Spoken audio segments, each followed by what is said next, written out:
Gravando. Então, bom dia a todos e todas. Hoje é dia 20 de março de 2024. Vamos dar início à sessão de julgamento da 4ª Câmara Julgadora. Tá? Temos sustentações orais, temos três processos pautados, e então temos sustentação oral, estão presentes os advogados. Vamos iniciar com o processo da Nordse Comercial Importadora e Exportadora, o auto de infração 4148731, de relatoria do Dr. Flávio Mitsuishi. Os advogados presentes, o advogado presente para sustentação oral. Dr. Marcos Vinícius Passarelli. Doutor Marcos, bom dia. Presente? Bom dia. Estou sim, doutora Rosário. Estou aqui. Bom dia a todos, mais uma vez. Agora estamos lhe vendo. Então, estou gravando aqui a sustentação oral, tá? Do procurador. Claro. E o doutor Flávio, relator, com a palavra, por favor, para o relatório.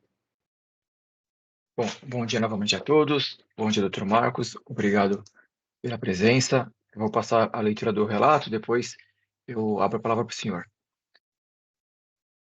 Em face da empresa autuada, foi lavrado aí apontando a infração, que é crédito crestou-se indevidamente, conforme demonstrativo 1, por haver lançado no campo 57 da GIA, crédito outorgado, outros produtos alimentícios, sob fundamento legal dos artigos 1º, 2º, 6º, 9º, exceto o item 29, artigo 9º do anexo 3 do regulamento, sendo que a única atividade exercida pelo estabelecimento é a de comércio atacadista de pescados, e não comporta tal benefício em nenhuma das hipóteses do anexo 3. A autuada apresentou impugnação e juntou documentos. O jogador singular julgou procedente as acusações. A autuada apresentou recurso ordinário pedindo reconhecimento de nulidade da decisão singular e, se superada a nulidade, a reforma da decisão recorrida e a improcedência dos créditos tributários. A DRF apresentou contrarrazões, propugnando pelo não provimento do apelo ordinário. É esse o relato. Passo a palavra para o patrono. Muito obrigado, doutor Flávio. Bom dia a todos mais uma vez. Me ouvem bem? Sim. A internet andou um pouco ruim alguns dias aqui, então é sempre bom confirmar, né? Vamos lá. Bom, o que está em julgamento aqui é um recurso ordinário interposto pela empresa Nordse, contribuinte autuada, e o caso trata da cobrança de crédito outorgado de ICMS, acrescido, obviamente, de juros e multa, concedidos pelo Estado de São Paulo na saída interna de pescados em estado natural, resfriados ou congelados, realizadas por estabelecimento que tenha o KNAI principal, aquele relativo à preservação de pescados. A autuação, vale destacar desde já, ela não advém de nenhum proceder exclusivo do contribuinte em questão, mas sim da interpretação dada pelo Fisco Paulista à legislação estadual aplicável ao setor como um todo. Para o Fisco, para que se tenha direito ao crédito outorgado em questão, o estabelecimento deve ser industrial e, mais do que isso, industrial assim entendido como aquele que necessariamente transforma insumos adquiridos em um novo produto. Se formos falar de outra forma, para o Fisco, sem transformação, não há industrialização e, por conseguinte, não há direito ao crédito outorgado em disputa. Apesar da aparente complexidade do assunto, a presente disputa ela é facilmente resolvível por uma simples questão de lógica. Se o Estado concedeu um crédito outorgado para a saída interna, e aqui eu friso, me permitam frisar, para saída interna de pescados em estado natural, resfriados ou congelados, fica patente com devido respeito que o aproveitamento desse crédito outorgado não depende de nenhuma transformação prévia. Ora, pescado em estado natural equivale a dizer o pescado no estado em que encontrado na natureza. Mas, obviamente, a recorrente não parou por aí, não utilizou apenas lógica para defender a sua posição. Aqui vai um resumo bem rápido do que foi argumentado ao longo do processo. Em primeiro lugar, nós defendemos, através de uma análise extensa, que ainda que não possua as características típicas de industrialização comumente adotadas pela legislação e defendidas pelo fisco, a preservação de pescados frigorificados ou congelados foi convencionada no âmbito da Comissão Nacional de Classificação, a CONCLA, como atividade da indústria de transformação. E essa convenção, nós mostramos, ela não ocorreu só para a indústria de preservação de pescado. Existem outros exemplos em que a CONCLA optou por convencionar como indústria da transformação atividades nas quais não há produção de um novo produto. E aqui eu exemplifico. Resfriamento de leite pertence à indústria de transformação. Manutenção de embarcação, aeronave, veículos. Todas essas são enquadradas dentro da indústria de transformação. Ao se respeitar as regras da CONCLA e assim assumir como industrial a atividade de preservação de pescados, mesmo sem que haja uma transformação de tais produtos, a recorrente demonstrou que foi corretamente, que classificou corretamente sua atividade principal no KNAI de preservação, esse que comprovou como relatado através de documentos, contratos, fotos, laudos, que efetivamente realiza a atividade de preservação de pescado. Muito mais que o simples recebimento e posterior comercialização dos pescados em estado natural, resfriados ou congelados, como argumenta a fiscalização, a recorrente comprovou nos autos possuir estrutura. E aqui eu explico: local adequado, equipamento, pessoal especializado para recepção, inspeção e estocagem dos pescados em estado natural, resfriados ou congelados, o que, desnecessário alongar-se nessa argumentação, apresenta-se como uma etapa obrigatória e essencial para evitar que sejam enviados ao mercado produtos inadequados e ou impróprios para o consumo humano. Prezado, sem exercer atividade industrial de preservação, a recorrente jamais poderia comercializar pescados em estado natural, sejam resfriados e congelados. Vamos lembrar que estamos lidando com produtos perecíveis e destinados ao consumo humano. E a recorrente não para por aí. Evidenciou que o seu direito ao crédito outorgado decorre da própria legislação do CMS, a qual não exige em momento algum o exercício de atividade de industrialização com transformação para o aproveitamento do crédito outorgado em disputa. E essa conclusão, ela pode ser facilmente obtida através da simples leitura do dispositivo legal que trata do crédito outorgado, que nós estamos falando do parágrafo 6º, artigo 40, anexo 3º do regulamento do CMS. Eu explico por quê. No seu nascedouro, esse parágrafo 6º continha a expressão estabelecimento industrial, mas desde dezembro de 2018, a expressão estabelecimento industrial foi excluída do conteúdo desse dispositivo do parágrafo 6º, o que, por certo, não pode ser tratado como um mero detalhe. Mas, ao listar os produtos cujas saídas internas são beneficiadas com crédito outorgado, o interesse do Estado claramente jamais foi de limitar o aproveitamento aos estabelecimentos industriais que necessariamente transformem produtos. A saída de pescados em estado natural, resfriado ou congelado, goza do direito ao referido crédito outorgado, sendo desnecessário alongar-se no raciocínio, como eu mencionei no começo, que referida operação não pressupõe qualquer tipo de transformação prévia do produto comercializado. Se o benefício é referente à saída de pescados em estado natural, não há como se exigir que tenham sido previamente transformados. Terceiro ponto, a limitação do crédito outorgado a estabelecimentos industriais que transformam produtos, ela é aplicável única e exclusivamente para a saída interna de carne, leporídeos, bovino, suíno. Esse benefício, o crédito outorgado, ele é encontrado no caput do artigo 40. O crédito outorgado que nós estamos tratando aqui, como eu já disse, ele é previsto no parágrafo 6º. É um benefício distinto, destinado a beneficiários diferentes, calculado inclusive com base em percentuais diferentes. Ora, quisesse o Estado limitar efetivamente o crédito outorgado relativo à saída de pescados a estabelecimentos industriais que transformam, não precisava ter aberto um parágrafo 6º. Bastava ter incluído a palavra pescados no caput e pronto, solucionado o assunto. Na verdade, o que se vê aqui é que o entendimento defendido pelo fisco estadual torna impraticável o aproveitamento do crédito outorgado por qualquer empresa que possui o KNAI de preservação de pescados e que comercializa esses pescados em estado natural no momento subsequente, sem submetê-los a um processo de transformação.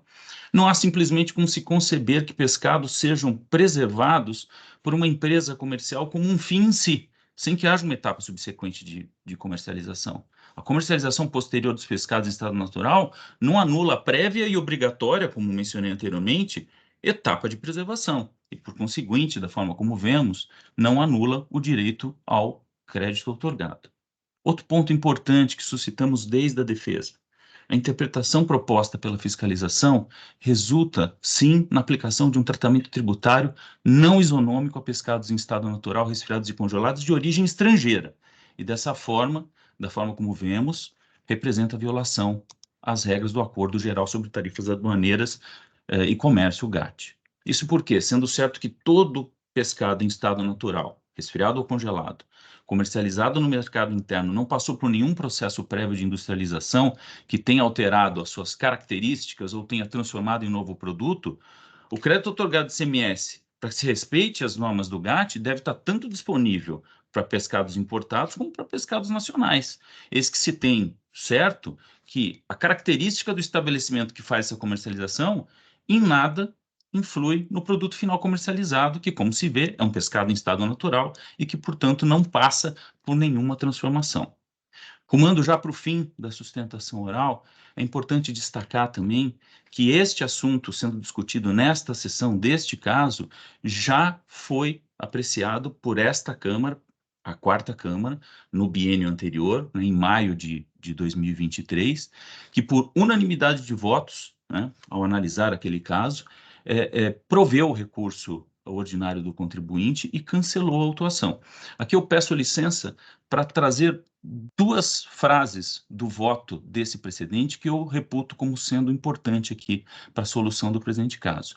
Olha o que disse o relator, olhem, por favor, o que disse o relator naquele outro caso. Estando o peixe em estado natural, é suficiente para que o mesmo esteja apto à fruição do benefício do crédito outorgado. E ainda conclui o relator do caso. Ademais, ao que observa no processo, em nenhum momento ocorre a transformação do pescado, sendo que a própria norma é expressa quanto à aplicabilidade do benefício ao peixe em estado natural, o qual é incompatível com a prática de qualquer transformação. Aliás, quando nós tomamos conhecimento desse precedente, a recorrente notou que, naquele caso, tinham sido apresentados 2 pareceres técnicos, e assim optou, a fim apenas de reforçar a similitude dos casos, a contratar os mesmos profissionais desses mesmos pareceres para que dessem pareceres aqui no presente caso. E eles concederam, emitiram os pareceres, e esses pareceres foram juntados aos autos. Uma leitura desses pareceres permite concluir que eles nada inovam, eles só reforçam aquilo tudo que foi argumentado e comprovado pela recorrente ao longo da disputa. Eu exemplifico e explico por quê. Por exemplo, num dos pareceres, foi emitido por um engenheiro, ele expressamente no parecer menciona que depois de ter vistoriado o estabelecimento da empresa autuada e, tão importante quanto, analisado todos os documentos que foram produzidos neste auto, que a descrição feita pela empresa de suas atividades corresponde à realidade dos fatos. Um outro parecer de uma professora da USP analisou de um ponto de vista mais teórico o assunto e no parecer técnico mostrou que a preservação de pescados é sim uma atividade de natureza industrial e que, de novo, independe de qualquer transformação.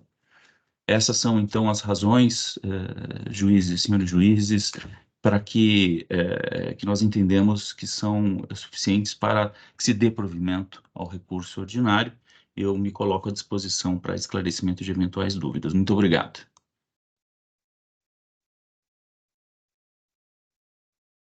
Obrigado. Vou passar a leitura do voto. Vamos lá. O A inverso sobre a utilização indevida de créditos outorgados previsto no parágrafo 6º do artigo 40 do anexo 3 do regulamento do ICMS. Segundo o fisco, o contribuinte seria, de fato, comercial atacadista, mas teria alterado sua KNAI para a preservação de peixes e crustáceos, sem, de fato, alterar suas atividades. A autora descreve suas atividades e inicia seu apelo com preliminares de nulidade da decisão atacada. Bom, alega a nulidade na decisão singular por não serem analisadas as provas e abordados os temas a seguir listados de forma não exaustiva. Então, eu vou citar alguns temas que foram falados que talvez não foram listados. Contrato de locação com fornecimento de equipamentos, lista de funcionários do estabelecimento, contrato de prestação de serviço de médicos veterinários, laudos emitidos pelos médicos veterinários para constatar as atividades de preservação de pescado, laudos médicos com descrição das atividades de preservação de pescados, utilização do KINAI, mesmo sem transformação do produto final, regras de classificação de KINAI, interpretação a ser adotada ao parágrafo 6º do artigo 40 do anexo 3º do regulamento, impossibilidade de existir empresa contribuinte do ICMS sem que tenha a única finalidade a preservação de pescado, tratamento tributário não isonômico e violação das regras do GATT. Bom, conforme a jurisprudência afirmada no STJ, não é o órgão julgador obrigado a rebater um a um todos os argumentos trazidos pelas partes em defesa da tese que apresentam. Deve apenas enfrentar a demanda observando as questões relevantes e imprescindíveis à sua solução. Então, o julgador singular ele se manifestou sobre os temas. Eu transcrevo aqui longo trecho da decisão singular, tá? Aí eu destaquei alguns trechos, tá? Eu só vou eu vou poupá-los aí da leitura do trecho lido, tá? Porque acho que é bastante longo. Então, mas aí vou retornar ao voto. Então, entendo que não há nulidade na decisão, que, embora econômica, enfrentou a lide e expressou as razões de seu convencimento. A determinação de diligência é faculdade do julgador para aprimorar a formação de seu convencimento sobre matéria de fato. Sua falta não é causa de nulidade de decisão quando o julgador entende que já possui elementos suficientes para formar seu convencimento. Então, eu estou afastando essas alegações de nulidades, tá? Porque nos textos que eu transcrevi e destaquei, eu entendo que estão todos lá e as razões do convencimento do jogador foram bem expressadas. Tá? No final, eu vou sintetizar aqui só uma frase para não passar batido esse longo destaque aí. O jogador singular ele transcreve assim: entendo, portanto, que não cabe qualquer inicialização da mercadoria salmão no estabelecimento da autuada, restando-lhe apenas a importação e comercialização de pescado. Vai bem no sentido, inclusive, do que o Dr. Marcos falou, sabe que a visão do fisco é um pouquinho diferente da visão do contribuinte sobre a possibilidade de inicialização sem transformação. Bom, eu retorno ao voto. A acusação é de utilização indevida de créditos outorgados previstos no parágrafo 6º, artigo 40, anexo 3 do regulamento. Transcreva abaixo o estado do parágrafo com redação vigente à época das operações. Tá? Então, o dispositivo neste artigo aplica-se também à saída interna de pescados, tá? Realizada por estabelecimento que tenha como KINAI principal os códigos 10.20.101 ou 10.21.02. Hipótese em que poderá se acreditar a importância equivalente à aplicação do percentual de 7% sobre os valores da saída interna. Essa redação passou a ter vigência a partir de janeiro de 21. Anteriormente tinha vigência uma outra redação, mas é bem similar, tá? Então, eu vou poupar a leitura. Segundo descreve o fisco, a autuada possui a KINAI 4634603, Comércio Atacadista de Pescados e Frutos do Mar, até 17 de julho de 2020. E alterou sua KINAI para 10.21.01, Preservação de Peixes, Crustáceos e Moluscos, a contar de 18 de julho de 20, sem que houvesse alteração em suas atividades. Passando à análise do mérito, comungo do entendimento adotado na decisão singular. Aí descreva as razões. O contrato de locação não serve para afastar a verificação realizada no local pelo fisco, de que a atividade autuada não é industrial. O uso de armazém refrigerado não torna a atividade da autuada industrial. A listagem dos funcionários não demonstra que a atividade da autuada é industrial. A simples verificação das funções, tais como líder de expedição, encarregado operacional, assistente de expedição, coordenador de logística, assistente de expedição, dão indícios de que estamos diante de um estabelecimento atacadista, não industrial. Some-se a isso a inexistência de bens do ativo imobilizado no estabelecimento, relatada pelo autor do feito. A empresa se utiliza dos espaços sublocados da Friozen Armazém Frigorífico Limitada. Os laudos juntados demonstram que cabe ao médico veterinário inspecionar as suas condições de higiene e sanitárias e atributos de qualidade e preservação. Inspeções e verificações esperadas para o recebimento de mercadorias congeladas, em especial peixes, de qualquer estabelecimento atacadista. O autor do feito esclarece os procedimentos esperados no estabelecimento ao estar o correto enquadramento da CNAE, qual seja 46.34.603, Comércio Atacadista de Pescados e Frutos do Mar. Tá? Eu transcrevo, eu destaquei uma parte aqui. Ó.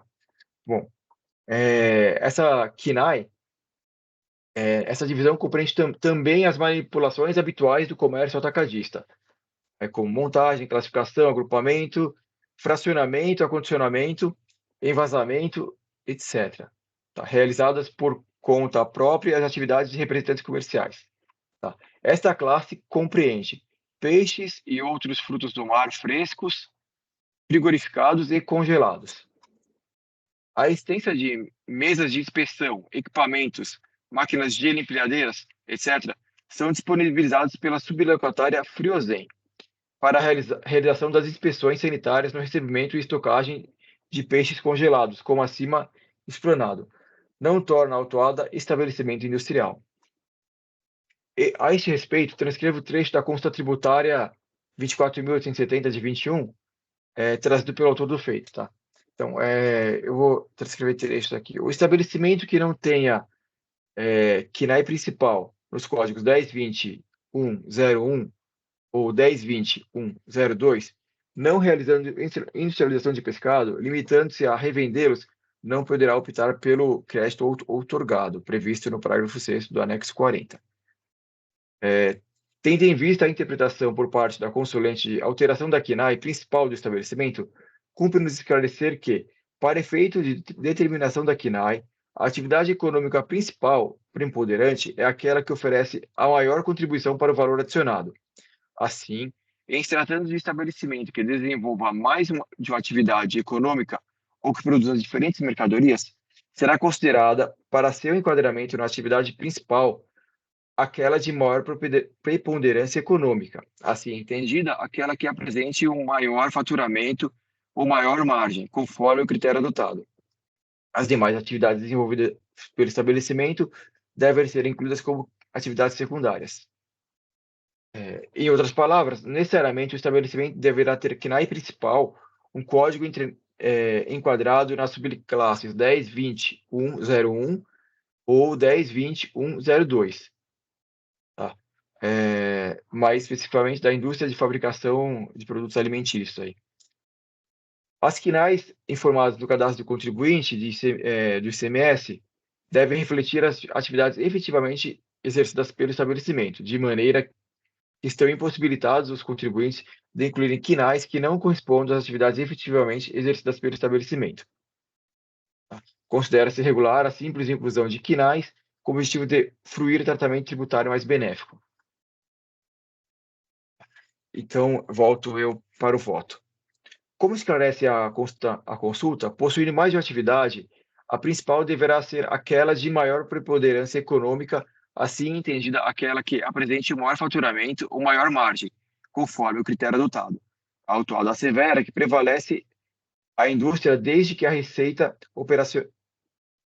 operacional provenha preponderantemente da venda de produtos de fabricação própria. Porém, como se observa das atividades da recorrente, prevalece o comércio atacadista. Quanto aos documentos juntados com os memoriais, não é apresentada justificativa para extemporaneidade. Não conheço tais documentos em atenção ao artigo 19 da Lei 13.457/09. Se conhecidos como a própria autuada assevera, os pareceres não inovam a discussão travada nesses autos. Eles não alteram a discussão fática de que a situação fática de que a autuada não possui ativo imobilizado, atua dentro das dependências de armazém refrigerado, seus poucos funcionários destacados para o estabelecimento realizam atividades afetas a um comércio atacadista, como acima descrito. Os procedimentos adotados, a meu sentir, são atividades que atacadistas que trabalham com pescados congelados devem adotar ao receber a mercadoria. Em síntese, a autuada atua com o fim de preservar, de conservar e preservar pescados e possui atividade, a estrutura necessária para a preservação de pescados. Essa estrutura pertence a terceiros, né?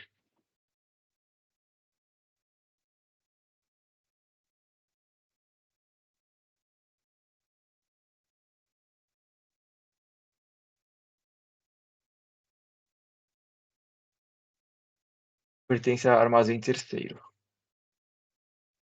A atividade industrial é exigida para a fruição do benefício previsto no parágrafo 6º do artigo 40 do regulamento, como se observa pela sua simples leitura e bem explanado na resposta à consulta acima transcrita. O crédito outorgado benefício fiscal deve ser interpretado de forma literal, conforme o artigo 111, e não a qualquer disposição no artigo 40, parágrafo 6º, que vede sua fruição a depender da origem do pescado. Existindo violação ao GATT, a vedação existente se refere a quinais de estabelecimento e o tratamento diferenciado é dado à indústria, não ao comércio. Então, eu nego o provimento ao apelo da autuada. É isso o voto. Eu vou só lançar aqui no sistema. Sim. Obrigada pelo voto, doutor Flávio. Estamos esperando aqui o registro, né?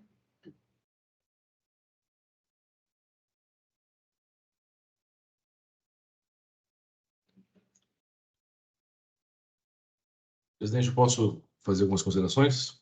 Sim, sim, claro. Eu já peço perdão porque eu posso estar um pouco lento, eu desconfio que eu estou com dengue, então estou um pouco mal. Mas então eu vou estar me colocando. Sim, claro. Eu recebi memoriais do advogado por e-mail e eu li o memorial, li aqui atentamente o voto do Flávio. Eu acho que tem um debate que a gente precisa trazer de um modo mais claro, né? Porque o artigo 40, do anexo 3, tem uma redação ruim. Ele fala que quando da saída interna de pescados, exceto os crustáceos moluscos em estado natural.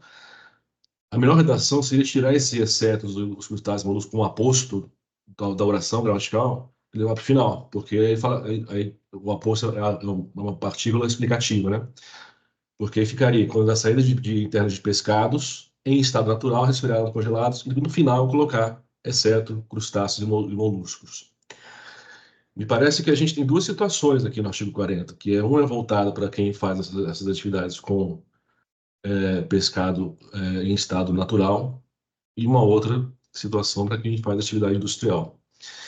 Me pareceu que a gente foi conduzindo a discussão sob a única perspectiva de que somente o industrial teria direito a esse benefício fiscal, o que não é o que diz o artigo 40 do anexo 3, no seu parágrafo 6º, porque ele fala abertamente em estado natural. Então, a gente precisa entender o que a legislação quer com essa menção expressa e retocável de que há um benefício fiscal sendo concedido para o estado natural do pescado.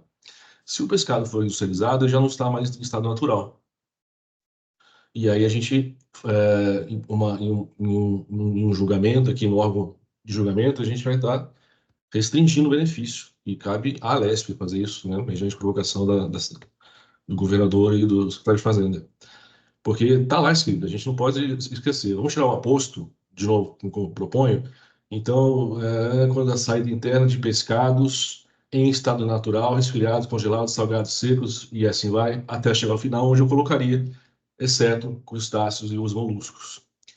Então, é uma coisa que a gente não pode ignorar, que existe um benefício fiscal para pescados em estado natural, que é um contraponto insuperável com a atividade fabril, né? Quando eu tenho uma atividade fabril, eu faço algo, eu faço peixe defumado, peixe frito, peixe, enfim, que já não é mais estado natural. Então, eu acho que a condução do debate como foi, a gente está ignorando um dispositivo expresso, literal, que não tem como escapar da sua existência, né? Não é uma interpretação se existe ou não existe, está lá, está escrito, né?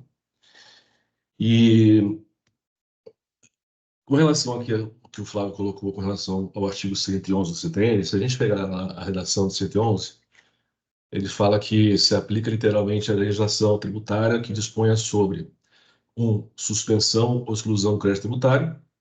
Suspensão, artigo 151, exclusão seria isenções, etc., né?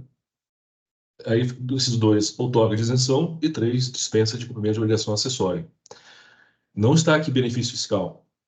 Se a gente expandir a interpretação do artigo 111, a gente vai estar dando uma interpretação extensiva para um dispositivo que é restritivo. Isso seria um contrassenso de interpretação. Então, eu acho que a gente precisa debater e refletir o que significa essa expressão em estado natural que consta do dispositivo.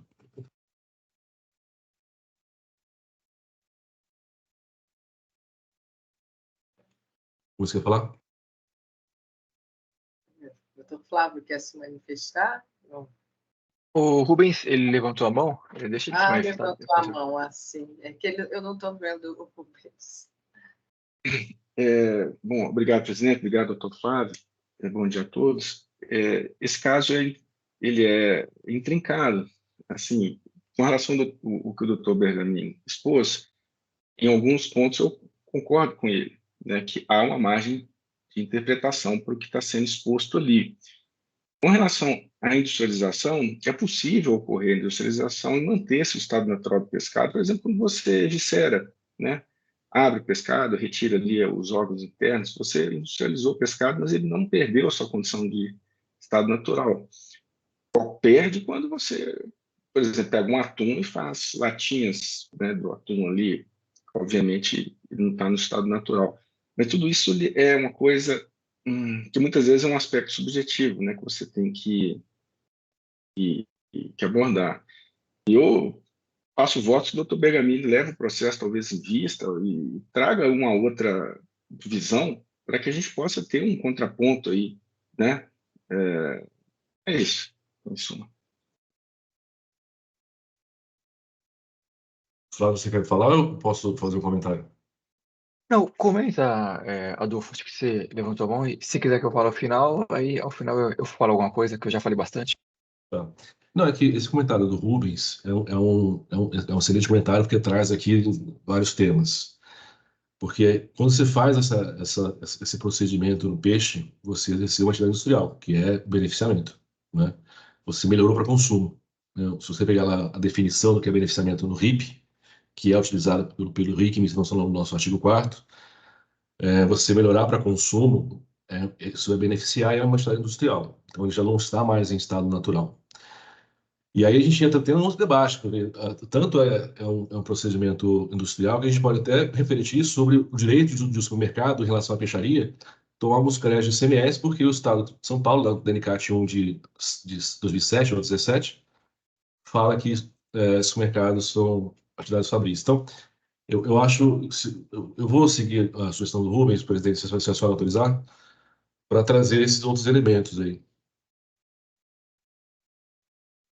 Sim, sim, claro. Eu acho que também esse caso é bem complexo, né? Tem diversos pontos aí, até a sustentação do Dr. Marco, parabenizo, foi bastante esclarecedora também, né? E essa outra, um outro julgado precedente que foi citado também, então acho que cabe realmente uma vista nesse caso, com a permissão também do relator, né? E se o relator quiser falar alguma coisa, então eu acho que realmente a vista é interessante para trazer outros pontos. Concedo a vista com a autorização do doutor Flávio.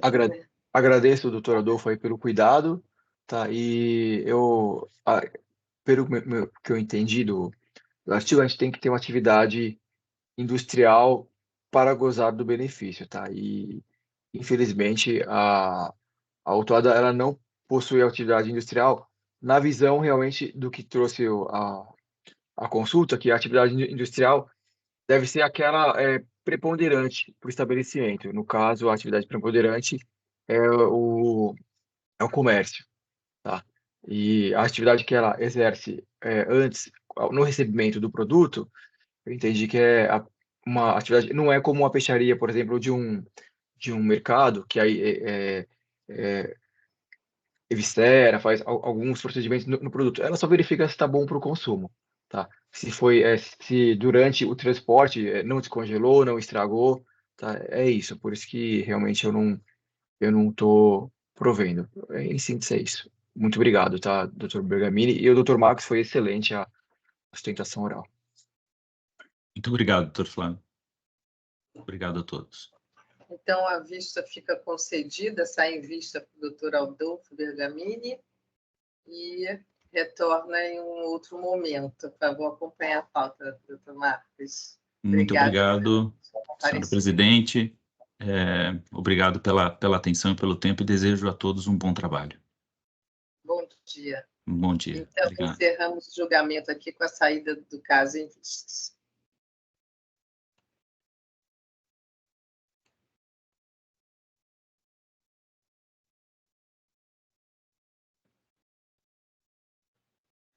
E dando, então, prosseguimento, nós temos também uma outra sustentação oral quanto ao auto de infração 4147.374, autuado Sérgio Mateus Silva Guedes.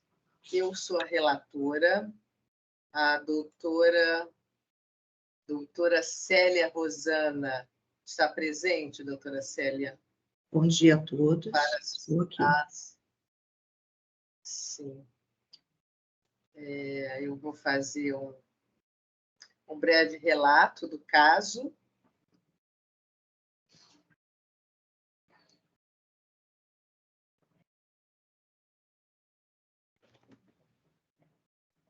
Então, aqui, nós temos um recurso ordinário do contribuinte em face da decisão monocrática que manteve o auto de infração exordial, reduziu os juros ao patamar da Selic, nos termos da súmula 10.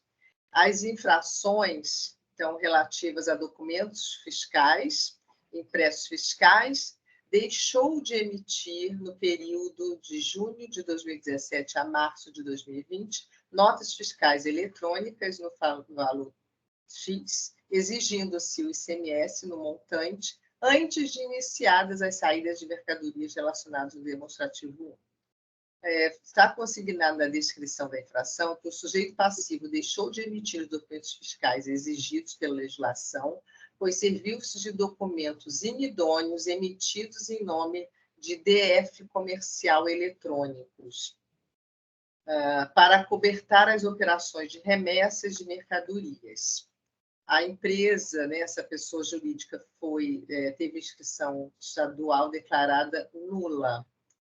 O infrator é contribuinte do ICMS, está na descrição da infração, uma vez que, de modo habitual e em volume que caracterizou o intuito comercial, realizou as operações relativas à circulação de mercadorias, utilizando-se de uma suposta pessoa jurídica, e o quadro societário foi simulado.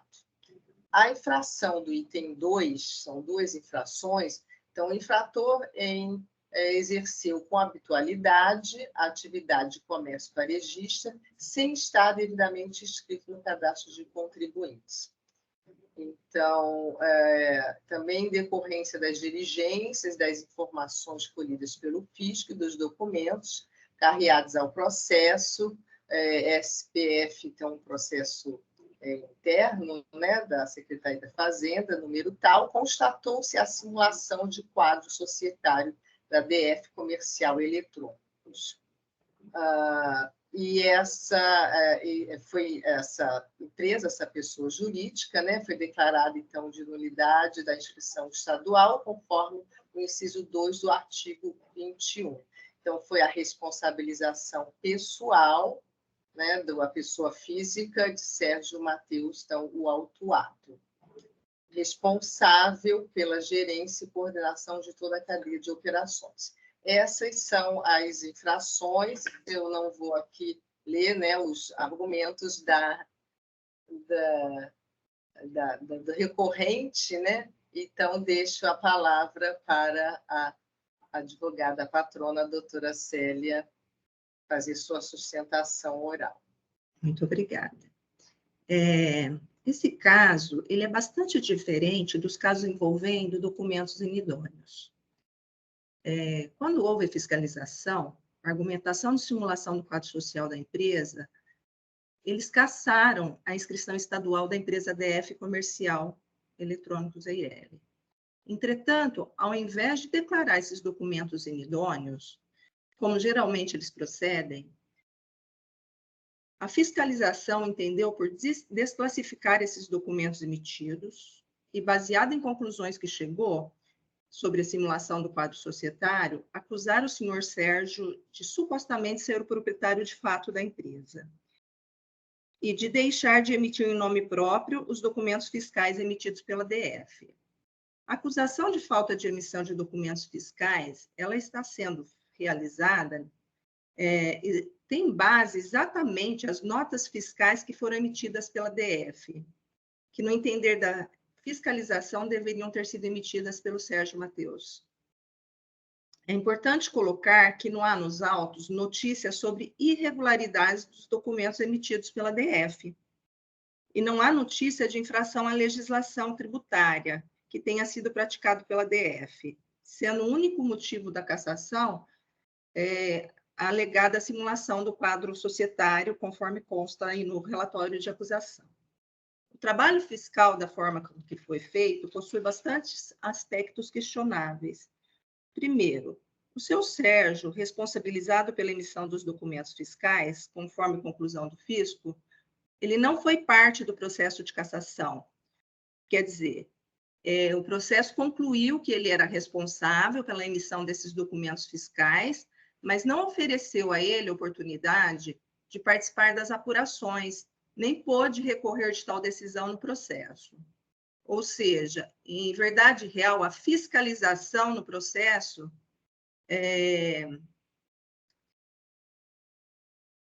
foi em cima do senhor Sérgio Mateus, mas ele não participou desse processo de fiscalização, caracterizando cerceamento do direito de defesa dele.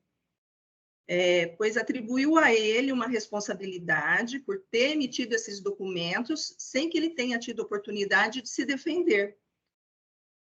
Agora, no contencioso, né, o cerceamento de defesa mostra mais evidente, pois, ao contrário do que acontece no caso de documentos inidôneos, onde os acusados podem se defender, comprovando a regularidade das operações, conforme previsto na súmula 509 do STJ, para o seu Sérgio não há essa possibilidade, pois não se questiona nenhum aspecto dos documentos que foram emitidos, apenas acusa que tais documentos deveriam ter sido emitidos por ele. Indo adiante, né, os elementos utilizados pelo fisco para atribuição da emissão de documentos fiscais ao senhor Sérgio, a fiscalização acusa o senhor Sérgio de ser o real gestor das operações realizadas, descreve empresas relacionadas de propriedade dele e de seus familiares, que teriam relações comerciais com a DF, demonstra, assim, mas não demonstrou nenhum ato de gestão dele, tais como compra e venda de mercadorias, tratativas com clientes e fornecedores. Nada nesse sentido foi comprovado. Frisa-se que trata-se de loja de comércio eletrônico e não houve nenhuma apuração em relação à forma das operações realizadas, identificação de site, responsáveis, dentre outros, para se chegar à conclusão de que o senhor Sérgio seria o real gestor da empresa DF. Poucos elementos apresentados pelo fisco, tais como algumas operações entre empresas do grupo familiar do senhor Sérgio com a DF, a questão da propriedade do imóvel e contratação de empregadas, todas foram justificadas em sede de defesa, e foram simplesmente ignoradas na decisão recorrida. Outro problema do auto de infração diz respeito à responsabilidade solidária. A responsabilidade solidária tem como pressuposto básico a prática de uma infração, ou seja, deveria haver uma acusação ADF de infração à legislação tributária. E, em relação à infração constatada, atribuir-se a prática de tal infração a um terceiro por responsabilidade solidária. No caso desses autos, não há o apontamento de nenhuma infração que tenha sido praticada pela DF. Daí, não haver fato jurídico praticado pela DF a ter a responsabilidade compartilhada com o senhor Sérgio, ou atribuída a ele. É um completo desvirtuamento do Instituto da Responsabilidade Solidária. Neste caso, está sendo utilizada para responsabilizar o senhor Sérgio por uma infração praticada pela DF, mas sim acusá-lo por omissão de atos praticados pela DF. Ele é solidário em relação aos documentos emitidos, só que está sendo acusado de deixar de emitir tais documentos, não havendo que se cogitar solidariedade nenhuma. Ainda, em relação aos documentos emitidos pela DF, não consta que tais documentos tenham sido emitidos com qualquer tipo de infração à legislação tributária. Ainda, em relação aos documentos efetivos, emitidos em quase toda a totalidade, são produtos submetidos à substituição tributária, ou seja, não há débito de imposto em grande parte dos documentos emitidos. E o senhor Sérgio, além de estar sendo responsabilizado pela emissão ou falta de emissão de tais documentos, adicionalmente está sendo cobrado pelo fisco do ICMS arbitrado pelo fisco em relação a tais saídas cujo destaque não é devido nos documentos em razão de substituição tributária. Veja-se a conduta acusada, a falta de emissão de documentos fiscais, é uma conduta negativa, deixar de emitir. Conduta essa atribuída apenas ao senhor Sérgio e nunca em solidariedade com a DF, justamente porque os documentos foram emitidos. Em relação ao imposto, se o imposto não é devido pela DF, vez que não há irregularidade nenhuma, né, na emissão desses documentos, como pode ser o imposto que não deixou de ser pago, vez que não era devido, ser cobrado, exigido agora no senhor Sérgio na condição de solidário? Apenas de argumentação, se fosse exigido o imposto da DF, ele seria devido na entrada das mercadorias, nos termos do artigo 526 do Regulamento de ICMS, 426-A, mas nunca na saída, conforme está sendo cobrado neste auto de infração. Em razão de tudo isso, eu concluo minha sustentação oral pedindo cancelamento do presente auto de infração, diante da falta de fundamentação legal para o procedimento adotado pelo fisco, de atribuir ao senhor Sérgio responsabilidade solidária, sem apontar qualquer tipo de infração praticada, bem como de alterar tributação de documentos emitidos para cobrar imposto em mercadorias submetidas pela substituição tributária, em relação a documentos emitidos, e, se acaso fosse devido, seria devido na entrada das mercadorias e não na saída, na forma que foi exigido. Agradeço a atenção e era o que eu tinha a frisar. Sim. Obrigada, parabenizo a patrona pela sua sustentação oral. Então, eu passo ao meu voto, tá? Ele está já registrado para todos acompanharem, que ele não estava ainda aqui no sistema. Então, indo ao voto, então eu digo que são, então, duas acusações fiscais, né, como já relatado, sendo uma relativa à falta de emissão de documentos fiscais e a segunda relativa à falta de inscrição no cadastro de contribuintes em razão de exercício de atividade comercial com habitualidade sem inscrição estadual. Então, o recorrente ele sustenta a nulidade da decisão de primeira instância por absoluta falta de análise de argumentos e provas, haja vista que teriam sido desconsiderados todos os atos praticados pela pessoa jurídica, atribuindo os atos regularmente praticados pela pessoa jurídica desconstituída à pessoa física, ora recorrente, acusado de ter deixado de emitir os documentos emitidos pela empresa declarada inidônea. Alega também erro na sujeição do sujeito, na eleição do sujeito passivo, a irregularidade na imputação da responsabilidade, uma vez que não deveria ter sido autuada a pessoa física, mas a pessoa jurídica que participou do procedimento administrativo elaborado nos termos da Portaria CAT 95. Alega também que o processo administrativo nesse processo administrativo teria sido constatada a simulação de quadro societário da empresa DF Comercial Eletrônicos, desde a data de 6 de 6 de 2017, implicando a declaração de nulidade da inscrição estadual. Foi-lhe atribuída a condição de responsável sem que tivesse sido oportunizado que participasse de todos os trâmites processuais, pois não foi intimado a responder ao processo administrativo, sendo que a única intimação foi destinada à empresa DF Comercial na pessoa do sócio senhor Júlio, sendo-lhe imputada a responsabilidade sem o contraditório e ampla defesa da nulidade da autuação quanto ao fato de ser incluído no polo passivo da sujeição, com desconsideração da pessoa jurídica. E aqui está repetindo, né? Sem que tenha sido oportunidade de direito de defesa, vou consertar aqui. A única a ser intimada a apresentar a defesa no processo que decidiu pela simulação. Eu vou aqui fazer um resumo, né? Porque o voto é um pouco longo, para não me ater a todos os detalhes, mas eu foquei principalmente na questão da responsabilidade, né?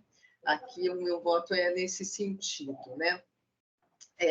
Os demais argumentos estão do recorrente, né? Eles estão aqui consignados no voto, né? Sobre a declaração, que teria sido prova de ter participado do processo administrativo. Aí citei a decisão recorrida, que entendo que foi devidamente fundamentada, né? De acordo com o seu entendimento, o seu livre convencimento, e trouxe aqui, entre aspas, né? A partes da decisão recorrida, grifando, então, no item 18, principalmente a questão da responsabilidade do senhor Sérgio, do recorrente, né? A decisão recorrida diz que a responsabilidade pessoal, grifei, do agente está alicerçada no artigo 135, item 3 do CTN, bem como, né, aí citou também os outros artigos, 9º, incisos 9, 11 e 12, e artigo 10 do inciso 13, alíneas A e B. Esses todos, né, 9 e 10, da Lei 6374, de 89. E citei aqui os outros itens também da decisão recorrida, entre aspas, né? Aí digo, entretanto, em que pese a fundamentação da decisão ACO ter se baseado nas provas dos autos, entendo que inicialmente deve ser analisado o pleito da recorrente a respeito do descumprimento do artigo 142 quanto à identificação do CTN, quanto à identificação do sujeito passivo, uma vez que foi incluído no polo passivo diretamente como pessoa física, sem inclusão da pessoa jurídica como corresponsável por responsabilidade tributária solidária, né? No caso aqui, que foi argumentado do recorrente, né? Verifico que no relatório circunstanciado, as folhas 18 e seguintes, bem como fundamentado na decisão recorrida, o AFR fundamenta a autuação na responsabilidade pessoal prevista no artigo 135 do CTN e também nesses artigos que foram mencionados, tanto na decisão recorrida, que estão no relatório circunstanciado. Porém, eles não estão na descrição da infração, né? A infração, ela não descreveu esses artigos de responsabilidade, né? Pessoal ou mesmo a solidária. No relatório circunstanciado, constaram todos esses artigos, tanto pessoal quanto solidária, né? O pessoal é o artigo 135 do CTN. Então, aqui eu trouxe os trechos do relatório circunstanciado que ele mencionou esses dispositivos, essa fundamentação do 135 e também do 9º e do 11 da Lei 6374, que fala que são responsáveis pelo pagamento devido solidariamente, né, os incisos 9, 11 e 12, então são todos solidariamente e não pessoalmente, né? O artigo 10 também fala da Lei 6374, inciso 13, que foi citado, solidariamente a pessoa natural na condição de sócio ou administrador, de fato ou de direito de pessoa jurídica pelo débito fiscal que tiver sido praticado, então, a linhas A e B, né? Com excesso de poder ou infração de contrato social ou estatuto, e tiver praticado ato ou negócio jurídico com infração à lei, com a finalidade de dissimular a ocorrência do fato gerador do tributo. Então, isso está no relatório circunstanciado, né? Que é aqui o meu ponto, né? de entendimento, né? Para a minha conclusão. Então, a representação fiscal diz nas folhas 3966 contra razões que o recorrente alega que não poderia ser responsabilizado solidariamente pela infração, que, no seu entender, deveria ser imputada à DF comercial. Aí diz, a alegação é equivocada, pois sua responsabilização não é solidária. A DF não foi comercial, não foi responsabilizada, pois constatada a simulação do quadro societário. Sua inscrição foi declarada nula desde a sua concessão. Então, não foi por solidariedade, foi uma responsabilidade pessoal, né? A decisão monocrática também, né, foi nesse sentido, citando, como já disse, os artigos 135 do CTN, os artigos 9 e 10 da Lei 6374. Então, nesse diapasão, eu entendo equivocada a autuação direta contra a pessoa física do recorrente e acolho o pedido do autuado de nulidade da autuação por erro na eleição do sujeito passivo, que deveria ser a pessoa jurídica, o enquadramento do autuado, pessoa física, na qualidade de responsável solidário, consoante previsto na Lei 6374, esses artigos citados, 9 e 10, e os incisos que também me referi. Verifico que na descrição da infração não foi apontado o enquadramento legal da sujeição passiva da pessoa física, então apenas descrito, aí citei o que já foi lido, que está descrito no enquadramento, né, na descrição da infração. Importante ressaltar também que no relatório circunstanciado houve referência a todos esses enquadramentos, né, de 135, mas não na descrição da infração, sim no relatório circunstanciado. Também se ressalta a portaria CAT 95, que também foi citada no relatório circunstanciado, que determinou o alcance das pessoas físicas como responsável solidário, responsável tributário, quando constatadas infrações à legislação que estabelece a sua inclusão na condição de corresponsáveis por solidariedade. É o que verifico aqui, citei esse artigo 41 da portaria CAT 95, que no item 2 do inciso do inciso 3º, também diz que serão também incluídas no polo passivo da relação jurídico-tributária na condição de corresponsáveis por solidariedade. Então, também seria incluído, né? Então, seria, entendo como corresponsável da pessoa jurídica. Então, esse é o resumo aqui do meu voto, né? Nesses termos. Então, a meu ver, consoante a legislação vigente, havendo suposta simulação do quadro societário, então serão incluídas a pessoa, né, no polo passivo, na condição de corresponsável por solidariedade. Nesse cenário, entendo que a legislação prevê a inclusão das pessoas físicas que participaram da prática das infrações como corresponsáveis. Então, nessa linha de raciocínio, entendo que não foi observado o artigo 142 do CTN, um vício insanável, né? E, então, portanto, incorreta essa eleição do direito passivo da acusação quanto à pessoa, diretamente à pessoa física, sem ter sido considerada a pessoa jurídica. Então, eu conheci e dei provimento ao recurso do contribuinte, cancelando o auto de infração. Este é o meu voto. Tem aqui solicitação primeiro podemos dar representação fiscal, né, para se manifestar, e do Dr. Rubens também. Então, acho que seria interessante. Bom, o Dr. Rubens é Vistas, né? Vistas. Então, vou dar primeiro a palavra ao Dr. Pedro, ele se manifesta, e também o Dr. Bergamin levantou a mão, um caso complexo, vale debates. Concedido, Dr. Pedro. Obrigado, doutora Maria do Rosário, senhora presidente. Eu vou colocar a minha manifestação em sessão, mas se algum dos senhores pedir vista, então eu não leio a minha manifestação, fica disponível aos senhores no processo, os senhores pedem vista, fazem suas considerações e a gente discute o processo quando voltar. Então, pode ser? Haverá pedido de vista de algum dos senhores? Eu não sei o Rubens, você vai pedir vista, Rubens? Eu queria pedir vista também. Eu queria pedir também. Vamos pegar conjunto, então? Vamos.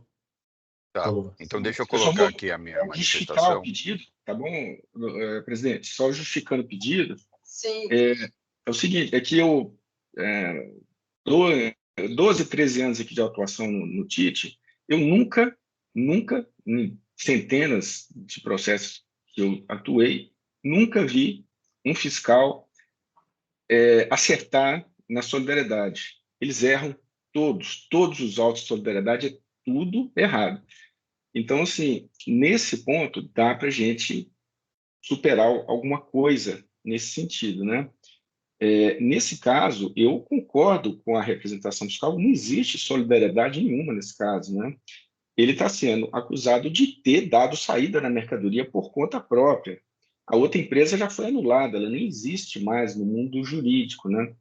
Então, assim, o fisco diz, olha, você deu saída na mercadoria e usando nota fiscal de uma empresa fantasma que você mesmo deve ter feito, né? Porque é tudo parente seu, e pegava essas notas fiscais para acompanhar as operações que você mesmo praticava, né? Habitualidade, tudo, ele foi considerado como contribuinte do semestre.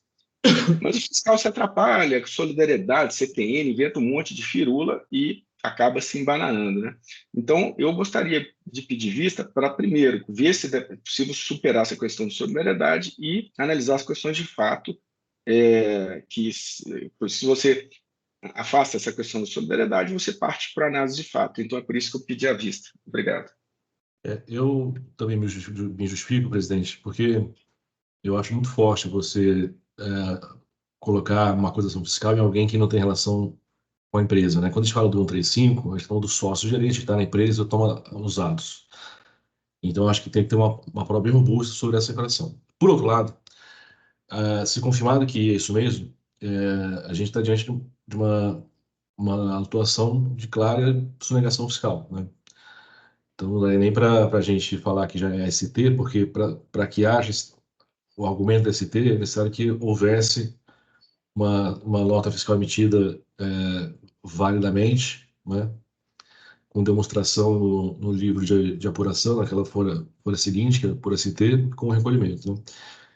Então, eu tenho dúvida se esse argumento é válido. Então, eu vou olhar dois focos. Primeiro, ver a robustez das provas que podem ou não sustentar essa acusação contra a pessoa física, que nem passou na empresa. E, por outro lado, essa questão da acusação em si, se o imposto devido, por conta de ST ou não. Então, esses aí meus fundamentos. Sim, ótimo. As vistas são concedidas. Se o doutor Pedro também quiser como vista, mas já registrou a manifestação, eu acho que as vistas são muito bem-vindas, né? Justificadas, porque, como o doutor Rubens, eu também nunca vi nenhum auto de infração diretamente lavrado contra a pessoa física. Então, eu achei bastante complexo este caso, né? Tem toda essa situação, tanto da responsabilidade, então, se nós vamos superar isso e adentrar também, né, no mérito, nas provas. Então, eu agradeço também as vistas, né? Então, estou concedendo e agradeço para esse debate na Câmara sobre essas questões de responsabilidade pessoal, né, solidária, e aí as questões específicas das provas. É isso, doutora Célia. as vistas do processo, ele sai em vistas, tá? Vista conjunta para o Dr. Rubens e o Dr. Adolfo Bergamini. Então, concedidas, por favor, acompanhe a pauta, tá? Que ele entrará numa outra oportunidade com as vistas. Muito obrigada novamente, tá? Bom dia. Encerrado o julgamento, no caso. Obrigada, bom dia. Bom dia. Então, encerrando aqui este caso, né, com a saída em vistas, e vamos ao terceiro processo da pauta de hoje, o Bombril, né? Bombril, a auto de infração 4145-511, Bombril S.A.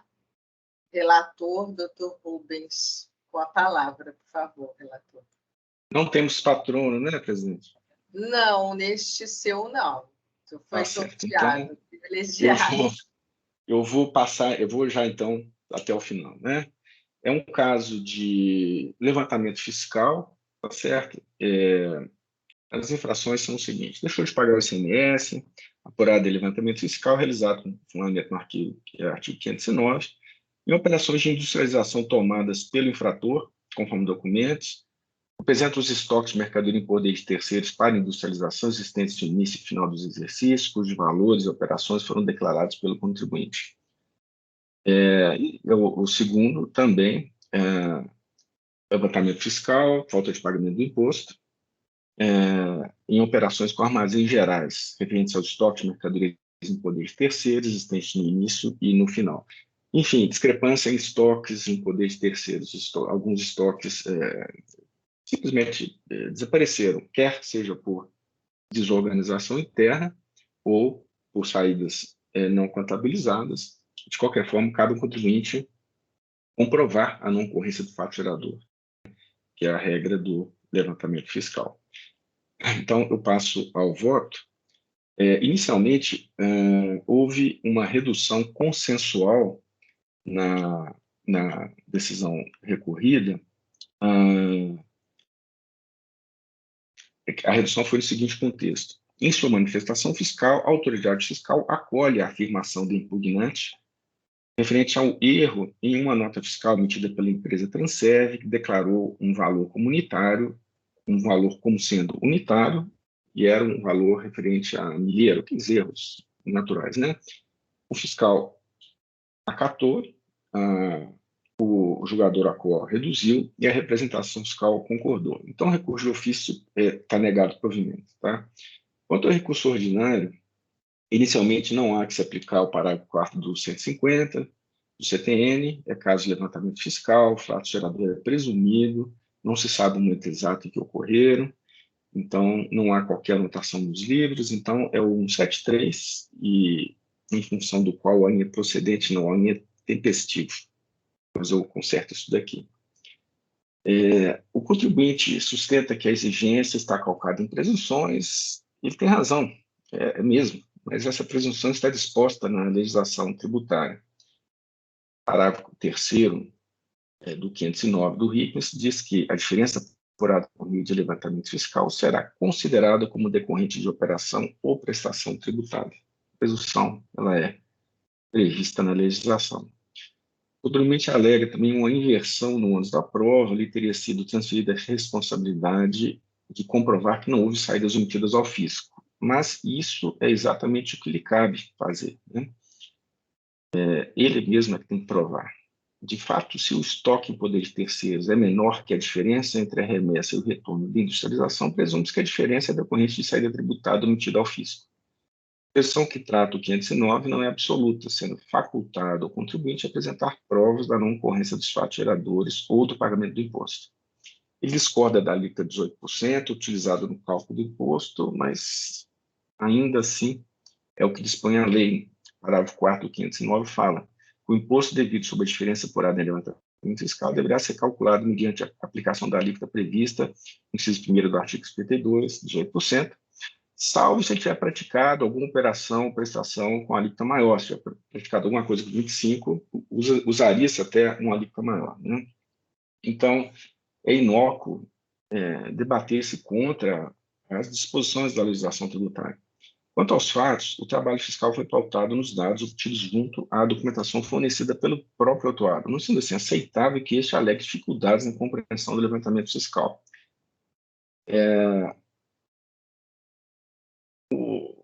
Deixa eu destacar alguns pontos do auditor aqui, deixa eu ver se consigo resumir. O auditor diz o seguinte: com relação aos estoques, verifique que foram declarados pela própria autuada em resposta à notificação específica e oficialmente informada através de sua escrituração da sua FD, conforme diante comentado.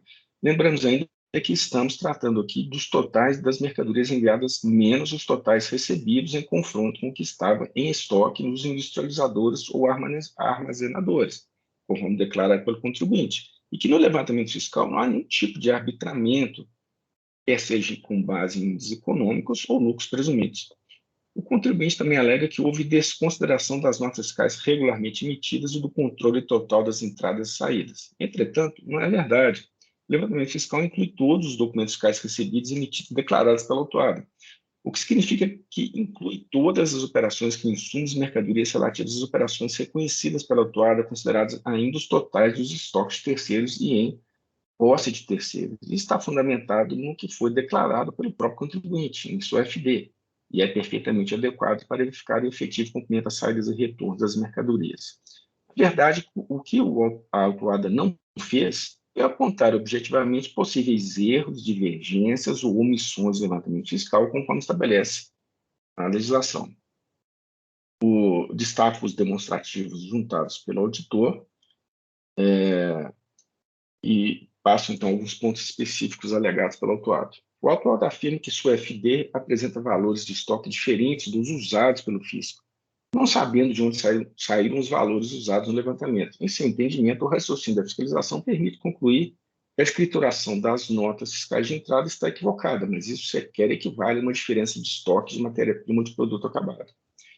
O auditor sustenta que a FD da autuada registra todas as mercadorias em poder de terceiros, além das mercadorias remetidas para industrialização e armazenagem. São também indicadas as mercadorias remetidas em demonstração, consignação e outras remessas, enquanto que os demonstrativos tais são específicos para as mercadorias em poder de terceiros remetidas apenas em operações de industrialização e armazenagem, respectivamente. É evidente que os totais não poderiam ser iguais aos apresentados pela autuada em sua EFD. Entendo que assiste razão fiscal. Né? Alega ainda o autuado que o item 5 dos cálculos do fisco não possui comprovação fática, indicação ou referência, não podendo ser contraditado. O auditor afirma que o item 5 aparece nos cálculos dos demonstrativos tais e indica o valor dessas remessas simbólicas, para as quais a autuada não emitiu documentos fiscais, conforme determina a lei. Esse dispositivo determina a obrigação do encomendante de emitir nota fiscal de remessa simbólica. Ressalto que todos esses temas já haviam sido alegados em defesa, tendo sido minuciosa e exaustivamente analisados e expostos pelo auditor em sua manifestação, onde, além de se contrapor às alegações do autuado, narra a sequência de notificações e respostas do autuado, demonstrando que este teve clara compreensão da situação desde o início, especialmente a respeito de sua obrigação de emitir nota fiscal de remessa simbólica de insumos, conforme previsto no artigo 406 do RICMES, combinado com a decisão normativa CATES 316, onde o autor de encomenda solicita ao fornecedor a entrega direta de insumos ao estabelecimento industrializador. O autuado já havia sido especificamente notificado a esse respeito, conforme folhas 474, sendo que, diante da não apresentação dos elementos solicitados, o autuado alega que, dadas as limitações no software da Bombril, não foi possível realizar de forma integral o cruzamento de todas as notas fiscais de período, haja vista que o sistema não logra êxito na conversão de unidades de medidas. O auditor estranhou porque não há necessidade de se converter em medidas. E se houvesse, uma planilha Excel seria suficiente para classificar, filtrar e verificar as 665 operações realizadas pela autuada no Código Fiscal tal e tal, em todo o exercício de 2020, e da mesma forma as demais operações dos outros períodos. Se, como sustenta o autuado, houve apenas incorreção na indicação do Código Fiscal de Operação do CEFOP, caberia ao mesmo comprovar o que alega, e ele não consegue provar isso. Com relação à interrupção da suspensão do imposto aplicável nas saídas para industrialização, as inconsistências apuradas na escrituração do autuado autorizam a exigência do tributo em relação à diferença apurada no levantamento, nos termos do artigo 428.3 do RICNES, conforme já exposto no relatório circunstanciado que integra a instrução inicial da acusação fiscal. Esse artigo diz que a suspensão e diferimento que trata esse livro ficam interrompidos em qualquer outra saída ou evento que impossibilitar o lançamento do imposto no momento expressamente indicado. Então, por fim, afirma o auditor que, já concluindo aqui o voto, né? Quanto à planilha juntada na resposta à notificação, relacionou pouquíssimos documentos, não demonstrou correlação entre esses documentos de forma a comprovar a regularidade das operações. Também agora, 7 meses depois da notificação, o que a autuada não fez em sua defesa foi apresentar uma planilha que identificasse de forma objetiva e precisa as correlações entre as notas fiscais eletrônicas de compra de insumos remetidos diretamente aos industrializadores e os supostos documentos por ela emitidos como saídas simbólicas, conforme solicitado pelo fisco. Limitou-se a justificar a omissão com alegações pueris, apresentando apenas uma situação referente a uma nota fiscal emitida de forma completamente diversa do determinado pela direção normativa, tal especificamente se refere ao Código Fiscal e à natureza da operação.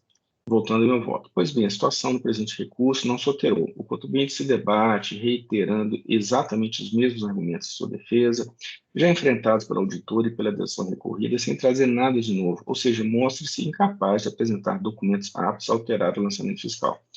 Multas previstas na lei, atualização do valor básico, súmula 13, não estão presentes condições que permitem a redução das multas, nos termos do 527A do RICNES, haja vista que as acusações propiciam falta de pagamento do imposto, taxa de juros Selic, súmula 10. Então, eu aplico a súmula 10, limitando os juros à taxa Selic, de forma a negar provimento de recurso de ofício e provimento parcial recurso ordinário, apenas no que se refere à taxa Selic, tá bem? Eu peço um minutinho só para editar aquele erro lá no começo do procedente tempestivo e já estou gravando aqui um minutinho só.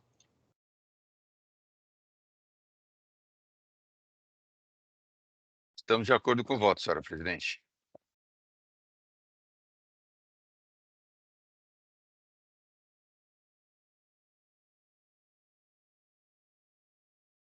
Então, obrigada. Alguém quer se manifestar? Os debates estão abertos, né? Guardando só o registro do voto do doutor Rubens, está fazendo uma pequena alteração, né, doutor Rubens? Eu estou de acordo com o voto também. Avisa quando tiver, então. Foi, Já. feito. Prontinho. Foi. Pode, tá. Eu também estou acompanhando o Dr. Rubens, presidente. Acompanhando, doutor Rubens. Sim.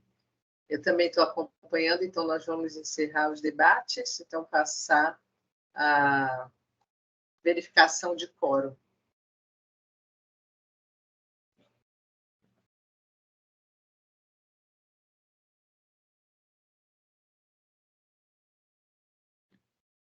E vamos iniciar, então, a votação.